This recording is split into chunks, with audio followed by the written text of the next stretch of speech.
ప్రభునందు మాకు అత్యంత ప్రియులైన దేవుని పిల్లలారా, దేవుని యొక్క బిడ్డలారా, ఈ రోజు దేవుని యొక్క దివ్యవాక్యమైన బైబిల్ గ్రంథంలో ఒక మాటను మనం పరిశీలన చేద్దాం.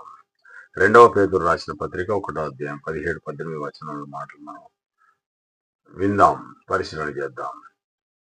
పేతురు ఏమని చెప్తా ఉన్నారంటే, పేతురు, యోహాను గారు, యాకోబు గారు ముగ్గురు కలిసి యేసుక్రీస్తు ప్రభుత్వం సహా ఒక కొండ మీదకి, ఎత్తైన కొండ మీదకి వెళ్ళి అక్కడ యేసుక్రీస్తు ప్రభు దేవునికి ప్రార్థన చేసే క్రమంలో పరలోకం నుంచి ఒక దివ్యమైన మహిమ ఆయన మీదకి వచ్చి, ఈయన నా ప్రియ కుమారుడు, ఈయన మాట మీరు వినండి అన్న సమయంలో యేసుక్రీస్తు ప్రభు యొక్క ముఖము ఎంతో కోటి సూర్య కాంతుల కంటే ఎంతో ప్రకాశించింది. అక్కడ యేసుక్రీస్తు ప్రభు రూపాంతరం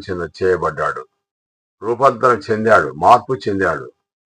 ఆయన యొక్క వస్త్రాలు ఎంతో తెల్లగా ధవలవర్ణంగా మారిపోయాయి, ఎంతో తెల్లగా రత్నవర్ణం లాగా